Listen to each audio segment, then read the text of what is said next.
Yan. Gagawa tayo ng bulaklak na papel. So, kailangan natin ng 5 bagay.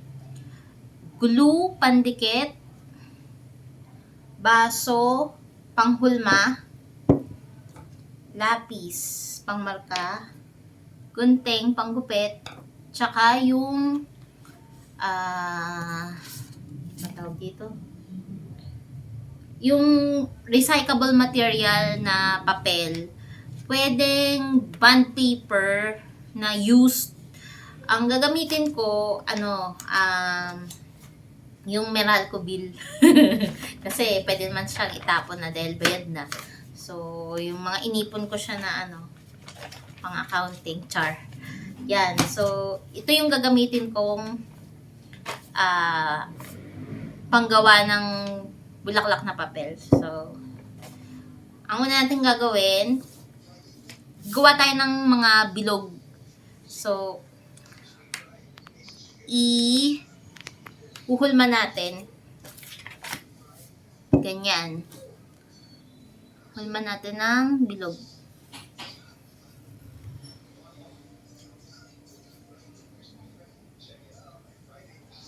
Pwede nyo lang sundan, hindi ko na ikakat yung video. Pwede nyo sabayan na pag gumawa kayo.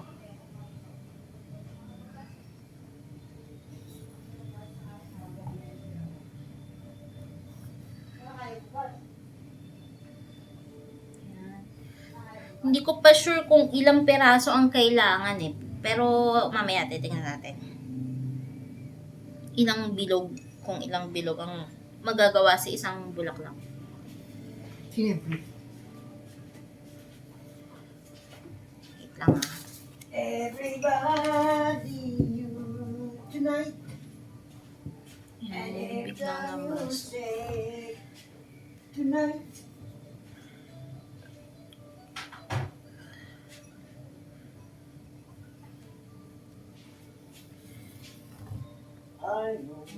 Binaba ko pala ng konti. So, muli.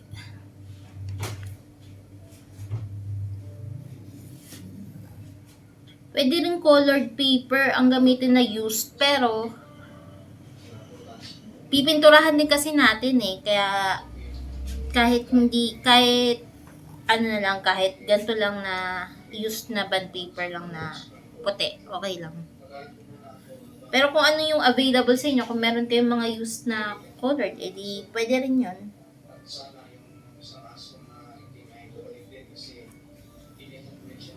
Tingin ko kasya na siguro mga 10. Try natin, ha? So, pagka mark nyo ng bilog-bilog, gupitin na natin.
Yung bulaklak, kung gustong mas malaking bilog tsaka mas malaking hulmahan siguro ang gagamitin. Pero ito kasi yung nakita kong pinaka common na pwedeng available din sa bahay nyo na baso na medyo ganyang kalaki. Kasi ito nakuha ko lang to sa ano eh, sa peanut, lagayan to ng peanut butter eh, na baso. So, yan, baka meron kayo sa bahay niyo. Tsaka minsan sa mga kainan, 'di ba, sa mga karinderya, ganyan din yung baso nila. Kaya medyo common yung ganyang baso. Kung may karinderya kapitbahay nyo, tapos ganito yung baso nila, hiramin nyo muna, baka pwede.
Ayan. So, nakat ko na yung 10 pieces ng bilog. So, 10 piraso to. 1, 2, 3, 4, 5, 6, 7, 8, 9, 10. So, 10. Ayan. Tapos, yung baso,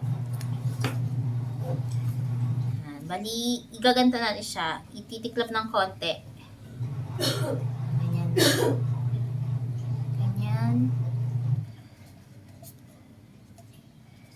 Yan. Kaganyan. Tapos, pangalawa. Ito yung una. Pangalawa. Lagyan natin ng glue. Kahit yung sa kalahati ka lang maglagay ng glue para tipid. So, kaliwa na lang na ikot. Pwede naman pa kanan. Kaliwete lang. So, yan. Ganun din. Katulad sa unang yan. So, isa pa.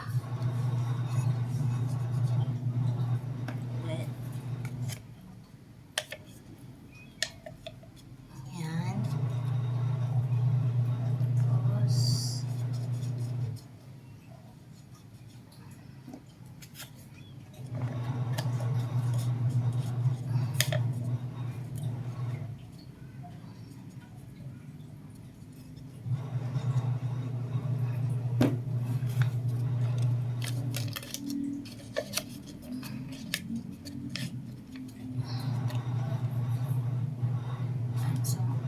malapit tayo sa dulo. Samahin natin siya.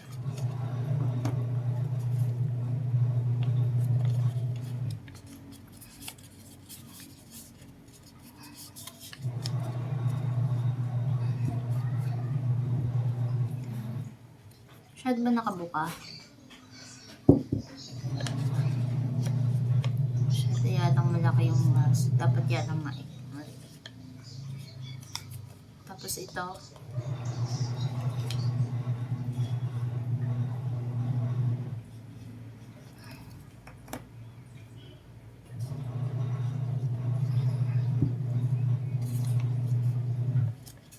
Kayang-kaya niya to. Mga artistic pa, mga bata pa eh.